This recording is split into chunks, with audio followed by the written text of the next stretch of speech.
Hi, today we're reading chapter 11 of The Watsons Go to Birmingham 1963 by Christopher Paul Curtis. Chapter 11 Bobo Brazil Meets the Sheik. The next time I woke up, it was just starting to get light, and somehow I was in the front seat and Mama was in the back. When my eyes got used to where they were, I saw Dad holding the steering wheel with one hand and resting his other one on the mirror outside the car. The green lights from the dashboard made his face look puffed up and tired, but he was smiling to himself. I knew what woke me up this time. The Ultra Glide was stuck. As we drove, the record was saying, "And don't forget whose take, and don't forget whose take, and don't forget whose take, and don't forget whose take."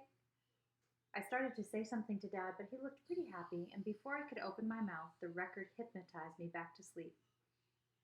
The next time I woke up, it was bright day, and Joey was in the front seat, drooling all over me. The Ultra Glide was still saying, "And don't forget whose take." Dad must have heard me breathe different, because he looked down at me and said, "Well, well, well, look who's decided to come back to life." "Hi, Dad. Are we there yet?" "Oh, no. Et tu, Brute? You were my last hope. With Vi and Joey and your mother popping up every few minutes asking, 'Are we there yet?' It's been like a stuck record." "Dad, it is a stuck record." Dad seemed to notice the record player for the first time. "Ah, that. Well, Kenny, I'm afraid it's more than a stuck record. Something isn't working right." He lifted the arm off the record and looked in the back seat at Mama, who was asleep. "But let's keep that between you and me, okay?" "Sure. How long before we stop?" "We'll be at Grandma Sam's before you know it." Joey had been listening to us. "Daddy, that's what you said last time. How much longer? I'm sick of this old car." "Not too much longer, honey." "I'll stay up and keep you company, Dad," I said. "Yeah, me too," Joey added. I don't know who conked out first. I didn't remember anything about coming into Alabama. I don't think any of us did, especially Dad. We'd been in the car so long that Dad had started growing a beard. Little tiny hairs were coming out of his face. Most of them were black, but 9 or 10 of them were white. Dad was looking real bad. He was still smiling to himself, but now instead of a real smile, it looked like he was gripping his teeth together to get ready to bite something. The worst thing, though, was that he had turned the radio on and was listening to country and western music. He was even tapping his hand on the steering wheel like he was really enjoying it. "Dad, do you know what you're listening to?" Dad decided to cut up. "Kenneth, I've been thinking about having all our names changed to country names when we get back to Michigan. I'll be Clem, you'll be Homer, Vi will be Billy Bob, Joey will be Daisy May, and your mother will be, well, I guess your mother's name can just stay Walona. I don't think we're going to find a more country name than that one, do you?" Me and Dad cracked up. Mama's head popped up from the back seat, and she said in a super Southern style, "Okay, Clem, I hopes when you get us to Birmingham you can 'splain to these here babies, Granny, how come you turned them into little zombies from sitting in this car so long?" Dad laughed. "Now, Alona, you know it hasn't been that bad. In fact, I'm going to admit to something that I probably shouldn't." Mama rubbed her eyes, then put her hand on top of my head. "You going to admit to this here admitting in front of little Homer here?" Everybody started waking up and stretching and scratching. Mama kept teasing Dad. "And what about some victuals, Clem? The sun been up for hours, and you ain't even been out to check them trap lines to see if we's gonna have some coon pie for breakfast." Dad yelled out, "Yee-haw!" and then said, "Haven't any of you wondered why you've been sleeping like a herd of angels?" Byron said, "Like there was anything to keep anybody awake in this car full of squares?"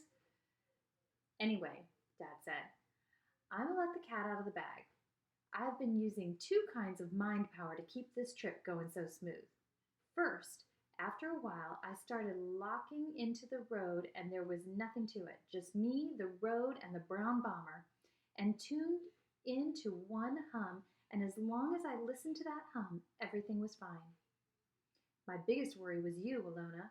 I knew after a while you'd figure out that I wasn't going to stop. And you gotta admit, you were good and salty about it at first, right? You know I still am. Mama was upset because all of her notebook planning had been wasted. But Walona, you gotta admit that once you figured out how much money we'd save by not stopping, you went along with it. Mama kind of grunted, not saying yes and not saying no. Dad cleared his throat and rubbed his hand over the little stubbles that were coming out of his chin. We all knew this was a sign that he was going to start acting the fool. He'd tested Mama to see how mad she really was and decided it was safe to play around. Yup, he said, rubbing his chin until he made a scratchy sawing sound. 18 big hours in a row, nearly 1,000 miles. I had a load to deliver and, he punched the air with his fist, I delivered it. It's just like this great song I heard a couple miles back. Big Daddy was a truck driving man. I'm not going to lie and say it was easy. There was many a time I wanted to stop, but when those times came, I just think of my old pal Joe Espinosa driving all the way to Texas without stopping, and I'd keep my foot in that tank. Oh yeah, there were times when your mother was giving me looks like she was going to kill me the first time I slowed down, but I just kept smiling at her and kept the brown bomber chugging on. I'd tell her, you're right, sweetheart, we'll just go a little bit farther. And you kids, you talk about some pathetic, tortured-looking little faces. 18 hours in a car can age a kid 40 years. Yeah, I swear, I've been looking in the rearview mirror and wondering where my babies were and where these 3 bad disposition, sour-faced, middle-aged midgets came from. But your sorry little mugs couldn't stop me either. In spite of all the crying and bawling and moaning and wailing and gnashing of teeth, I kept pushing on. Dad must have been real tired. He hardly ever talked this much straight. I gotta admit to the other trick I used too, but I can't take full credit for this one. I hoped Dad was going to say that I helped him by keeping him company, but no, some of the credit has to go to Scientific Popular. That was the name of a magazine that came to Dad in the mail every month. It had real cool covers. There were always drawings of smiling white people on it standing next to cars with wings or sitting in private submarines or eating a whole meal in one little pill. The covers were real interesting, but the insides were real boring. Yep, good old Scientific Popular. They had an article about sound frequencies and said that certain sounds cause certain effects in all living things, even weird Watsons. It said the sound of one of those vacuum cleaners can put a baby to sleep, and it works. Mama laughed a little. It was strange for all of us to see Dad talking so much. When we first hit Alabama and had a bunch of miles to go and you kids were popping up like prairie dogs and crying and saying how much longer, and Mommy make him stop, and is that Birmingham over there? All I did was use that vacuum trick. I started buzzing like a Hoover Vacuum and you guys dropped off in reverse seniority. First Joey dropped, then Kenneth, then Daddy Cool, then even you, Walona. Shoot, you guys were out cold from the state line on. I threw a blanket over you in the back seat, and then even those whines and whimpers and moans you guys were making didn't bother me. And you, Walona, once I got buzzing, the only thing that was coming out of your mouth was drool. Is that what that sound was? Mama asked. I thought you were driving so long that you'd lost your mind. I'm still not sure you haven't. Everybody woke up, but it was a fake wake up. We were all soon back asleep, even though it was morning. The next thing I remember, I was waking up back in the back seat and Mama was saying real Southern, "Babies, we home." Mama was honking the horn of the brown bomber like she was crazy. I raised my head out of the seat to look at what Mama was calling home and couldn't believe it. Birmingham looked a lot like Flint. There were real houses, not little log cabins all over the place, and great big beautiful trees. Most of all, though, there was the sun. Me, Joetta, and Byron unfolded ourselves into the Alabama heat, and it was like we all remembered at once that we were going to finally see what Grandma Sands really looked like. We all bunched up together by Mama's door, but she didn't get out. She was still honking the horn like a nut. We had to cover our ears. Dad said, "Nothing's changed." The door of a regular little old house opened. Me and Joey had never seen Grandma Sands in our lives. Byron said he could remember that she was the meanest, ugliest person in the world, but he was probably lying. He was only 4 the last time Mama and Dad were here. Byron said he'd had nightmares for a couple weeks after they left Alabama 10 years ago. All the weird Watsons had real good imaginations, but none of us was ready for what came out of the door of that house. I was expecting a troll. I thought Grandma Sands would be bigger than Dad. I thought she'd be foaming at the mouth like she had rabies. I remember a couple years ago how Mama had cried and cried when someone called from Alabama and told us that Grandma Sands had had a little stroke. So I knew she walked with a cane now. I'd imagine the cane would be as big as a tree trunk with crows and owls and lizards living in it. What came out was a teeny weeny, old woman that looked just like Mama would if someone shrank her down about 5 sizes and sucked all the juice out of her. Grandma Sands waved a little skinny stick in the air and said, "What are you all doing here today? You ain't supposed to be here till Monday. Man, if you think Mama could talk Southern style, you should hear Grandma Sands." Mama was blubbering and smiling and covering her mouth with both hands and ran right up on the porch and nearly broke that little old woman in half. "How you doing, Mama?" she cried on the woman's shoulders. Then held Grandma Sands out to look at her. "You look so good." Boy, Mama can lie when she wants to. "You all come on over here and give your granny a hug," my Southern style mother said. Me and Joey and Byron shuffled over in a little crowd, and when we got through pushing each other forward, I was at the front and had to go on the porch to hug Grandma Sands first. I tried to be real careful with her. She was just a little taller than me and skinnier than anything I'd ever seen alive. I could see her brown scalp right through her curly silver hair. Grandma Sands squeezed me hard and cried all over me. She wiped a bunch of tears away with a twisted up hand and blinked a couple of times before she looked at me. She was so short she didn't even have to look down. She tried to say something, but she couldn't talk. She just stuck her bottom lip out some and nodded her head up and down a couple of times, then pulled me back to her and squeezed me like crazy. Mama slapped the back of my head and said, "Kenneth Bernard Watson, you best quit acting so silly and give your grandmother a good hug." I squeezed her a little.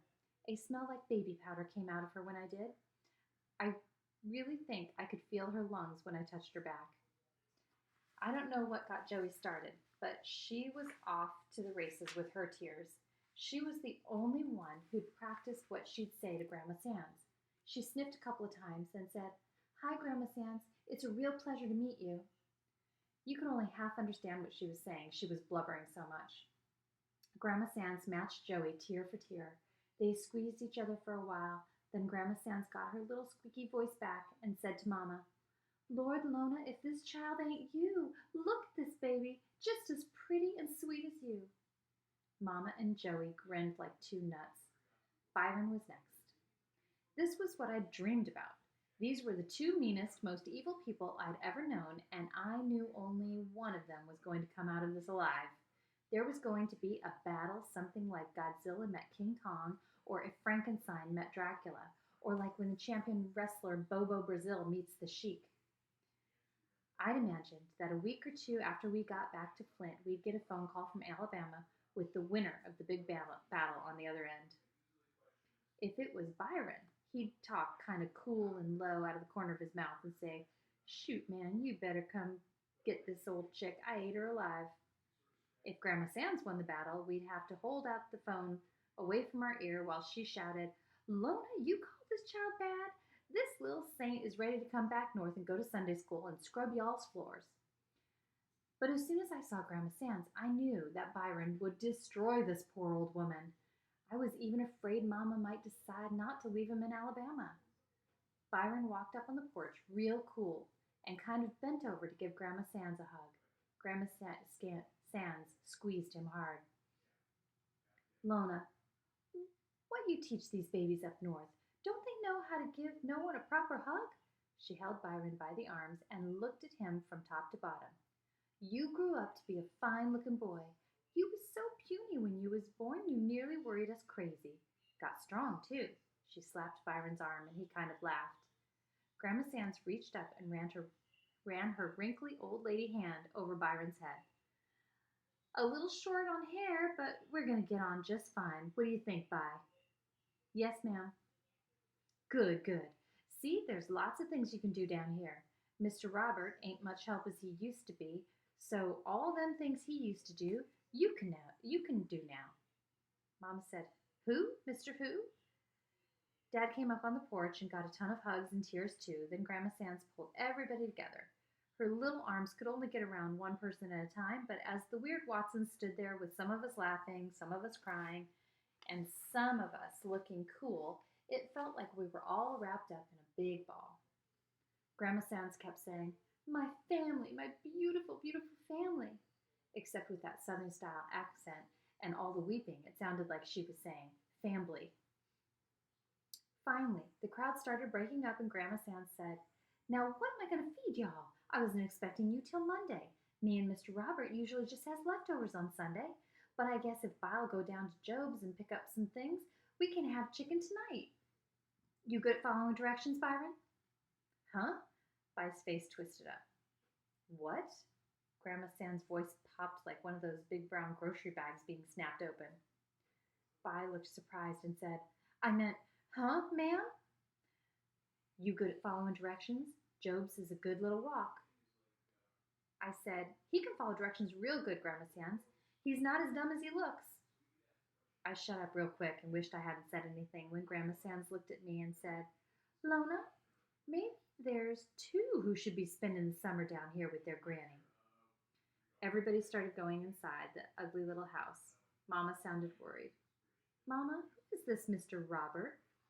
Grandma Sands laughed like the Wicked Witch of the West and said, Honey, we gotta talk. You just be patient, and soon as he gets up, I want all of you to meet him. Soon as he gets up? Aw, Mama. Mama sounded real upset and disappointed and Southern, but not as disappointed as me.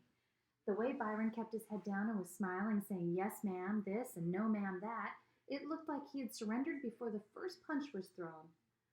Instead of King Kong and Godzilla, it was like King Kong and Bambi. Instead of Bobo Brazil and the Sheik, it was like Bobo Brazil and Captain Kangaroo.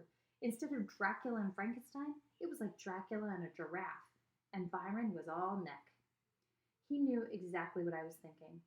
After Grandma Sands gave us directions, Byron looked at me sideways and said, What the hell are you staring at? I just shook my head. What'd you expect? Vi asked. You've seen her.